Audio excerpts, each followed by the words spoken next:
नमस्ते। आज हम बात कर रहे हैं एक बहुत जानी पहचानी आदत की, टाल मटोल, मतलब प्रोक्रेस्टिनेशन। खासकर यूनिवर्सिटी के छात्रों में ये बहुत आम है। काम सामने होता है, पता है बाद में मुश्किल होगी, फिर भी हम उसे टालते रहते हैं। सवाल यह है कि भाई ऐसा क्यों होता है। आज हमारे पास ना दो दिलचस्प स्रोत हैं।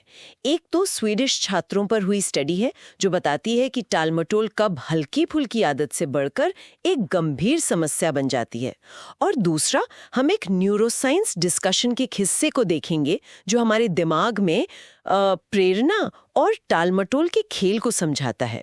इसमें डोपामिन का क्या रोल है, इस पर खास ध्यान देंगे। तो आज हम समझने की कोशिश करेंगे कि ये टालमटोल आखिर है क्या, कब ये वाकई चिंता की बात बन जाती है और क्या हम अपने दिमाग की केमिस्ट्री को समझकर इससे निपट सकते हैं। तो चलिए इस पर थोड़ी गहराई से बात करते हैं। पहली बात तो ये, जैसा मैंने कहा, छात्रों में टालमटोल बहुत ही आम है। वो स्वीडिश स्टडी के हिसाब से करीब करीब 75% छात्र मानते हैं कि वो टालमटोल करते हैं, और उनमें से लगभग आधे तो इसे एक बड़ी परेशानी मानते हैं अपनी लाइफ में। ये सिर्फ आलस नहीं है ना, मतलब जानबूझकर, ये जानते हुए भी कि परिणाम शायद अच्छे नहीं होंगे, काम को टाल देना, ये एक तरह से सेल्फ रेगुलेशन, मतलब खुद पर काबू रखने में नाकामी है। हाँ बिल्कुल। और वो जो स्वीडिश स्टडी है ना, उसने गंभीर और कम गंभीर मामलों में साफ फर्क दिखाया है। जो छात्र बहुत ज़्यादा टालम टोल करते हैं, करीब 96-97%, वो मानते हैं कि ये उनके लिए एक बड़ी समस्या है। जबकि जो कम टालम टोल करते हैं, उनमें ये आंकड़ा सिर्फ 42 से 48% के आसपास है। और ये भी पाया गया है कि जो गंभीर रूप से टालम टोल करते हैं, उनमें चिंता, डिप्रेशन, तनाव का लेवल काफ़ी ज़्यादा होता है। हाँ, बिल्कुल। और उनकी ओवरऑल लाइफ क्वालिटी भी कम होती है। और एक दिलचस्प बात जो स्टडी में निकली, गंभीर टालम टोल का लेना देना ऊंचे लक्ष्य रखने से नहीं है, बल्कि एक खास तरह के परफेक्शनिज्म से है। मतलब गलतियों का डर, दूसरे क्या सोचेंगे इसकी चिंता, इसे परफेक्शनिस्टिक कंसर्न्स कहते हैं, इससे ज्यादा जुड़ा है। साथ ही ये आवेग यानी इम्पल्सिविटी से भी जुड़ा है, फौरन राहत पाने की चाहत शायद। और हाँ, शारीरिक दिक्कतें भी, जैसे तनाव, बदन दर्द, नींद ना आना, और मानसिक परेशानियां, चिंता, खुद की आलोचना करना, गिल्ट महसूस करना, कम आत्मविश्वास, ये सब गंभीर मामलों में ज्यादा देखने को मिलते हैं। बाप रे, ये तो वाकई चौंकाने वाला है। मतलब हम अक्सर सोचते हैं कि बस थोड़ी और इच्छा शक्ति चाहिए, थोड़ा और जोर लगाना है, पर ये तो साफ है कि मामला सिर्फ विल पावर का नहीं है।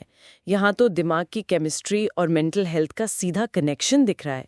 लेकिन फिर सवाल उठता है, हमारे दिमाग के अंदर ऐसा क्या चल रहा होता है? ये डोपामाइन जिसकी बात हम कर रहे थे, उसका क्या रोल है इसमें? हाँ, यहीं पर बात बहुत दिलचस्प हो जाती है।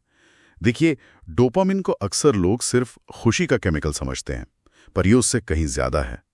ये असल में प्रेरणा के लिए, कुछ करने की चाहत जगाने के लिए, और हाँ, टालम टोल जैसी आदतों से लड़ने के लिए बहुत जरूरी है। इसे ऐसे समझें, हम सबके अंदर डोपामिन का एक बेस लेवल होता है, हमारी रोज की मोटिवेशन का लेवल कह सकते हैं। और अच्छी नींद, थोड़ी कसरत, यहाँ तक कि स्टडीज बताती हैं ठंडे पानी के संपर्क में आना, ये सब इसे थोड़ा बढ़ा सकते हैं। फिर जब हम कोई चीज चाहते हैं या किसी इनाम की उम्मीद करते हैं, जैसे कोई टास्क पूरा करने पर मिलने वाली संतुष्टि, तो डोपामिन तेजी से बढ़ता है। ये हुई पीक। लेकिन यहां कैच है, जैसे ही वो इनाम मिलता है या इच्छा पूरी होती है, डोपामिन का लेवल अक्सर बेसलाइन से भी नीचे गिर जाता है। इसे ट्रफ यानी गिरावट कहते हैं। और यही गिरावट, ये जो कमी महसूस होती है, हमें दोबारा उस चीज को पाने के लिए या अगला कदम उठाने के लिए प्रेरित करती है। ये दिमाग का एक तरीका है, रिवॉर्ड प्रिडिक्शन एरर, मतलब उम्मीद और असलियत का फर्क। अच्छा, तो ये जो डोपामाइन का ऊपर नीचे होना है, यही हमारी प्रेरणा को ड्राइव करता है। तो फिर टालमटोल के केस में क्या गड़बड़ होती है? क्या हम उस गिरावट से, उस ट्रफ से इतना डरते हैं कि कुछ शुरू ही नहीं करना चाहते, या हमारा बेस लेवल ही कम होता है? और वो जो आवेग की बात थी स्टडी में, क्या वो भी इसी से जुड़ा है? मतलब फौरन डोपामाइन का पीक चाहिए, भले ही बाद में बड़ी गिरावट आए। और इससे बाहर कैसे निकलें फिर? हाँ, ये सब फैक्टर्स हो सकते हैं। बेसलाइन कम होना या गिरावट का डर, इंतजार करना कि सही मूड आएगा, या अक्सर काम नहीं करता, है ना। तो एक तरीका जो न्यूरोसाइंस बताता है, वो थोड़ा उल्टा लग सकता है। वो ये है कि जब आप टालमटोल कर रहे हो, तो जानबूझकर कोई ऐसा काम करें जो उस वक्त और भी ज्यादा मुश्किल या नापसंद लगे, पर ध्यान रहे वो सुरक्षित हो। जैसे मान लीजिए आपको ठंड बिल्कुल पसंद नहीं, तो कुछ देर ठंडे पानी से नहा लें, या अगर ध्यान लगाना बहुत मुश्किल लगता है तो जबरदस्ती 5-10 मिनट बैठ जाएं, मतलब कुछ ऐसा जिसमें प्रयास लगे। है? ये तो सुनने में बड़ा अजीब है। मतलब जो काम करना है वो तो कर नहीं रहे और ऊपर से एक और मुश्किल काम। हाँ, सुनने में अजीब है, पर इसके पीछे एक लॉजिक है।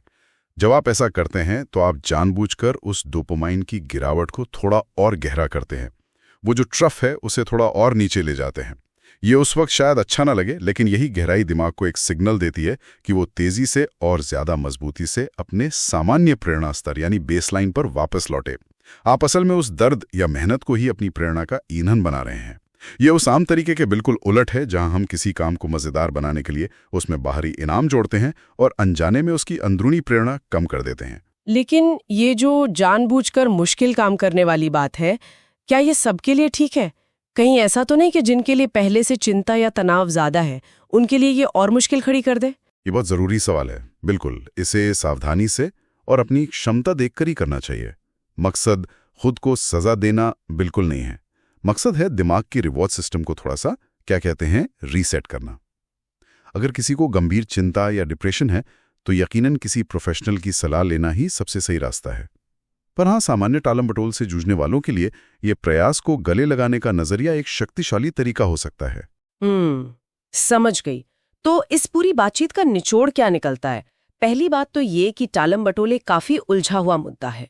ये सिर्फ हमारी आदत या इच्छा शक्ति का सवाल नहीं, बल्कि हमारे मानसिक स्वास्थ्य और दिमाग की केमिस्ट्री से गहराई से जुड़ा है।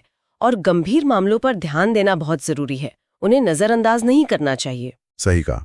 और दूसरी बात, डोपामाइन हमारी प्रेरणा की चाबी है, सिर्फ खुशी की नहीं, बल्कि कुछ करने की लगन की। और इसके उतार चढ़ाव को समझना, वो बेसलाइन, पीक और ट्रफ, हमें इसे बेहतर तरीके से संभालने में मदद कर सकता है। और शायद सबसे अहम बात यह है कि टालमटोल से लड़ने का मतलब हमेशा आसान रास्ता खोजना नहीं होता। कभी कभी जानबूझकर थोड़ी मुश्किल, थोड़ा प्रयास, थोड़ा असुविधा को चुनना ज्यादा असरदार हो सकता है, क्योंकि ये हमारे दिमाग के उस प्रेरणा वाले सर्किट को रिकैलिब्रेट कर सकता है, उसे दोबारा सेट कर सकता है। और ये समझ सिर्फ कॉलेज के असाइनमेंट के लिए नहीं, बल्कि कुछ भी नया सीखने, कोई मुश्किल कॉन्सेप्ट समझने या किसी भी बड़े लर्निंग प्रोजेक्ट को शुरू करने में काम आ सकती है। बिल्कुल। तो जाते जाते अपने सुनने वालों के लिए एक सवाल छोड़ जाते हैं। क्या किसी काम से जुड़ी जो मेहनत की फीलिंग होती है, जो थोड़ा दर्द सा लगता है शुरू करने में, उसको देखने का नजरिया बदलकर क्या हम उसे शुरू करने की अपनी अंदरूनी इच्छा को सचमुच बढ़ा सकते हैं? इस पर सोचिएगा जरूर।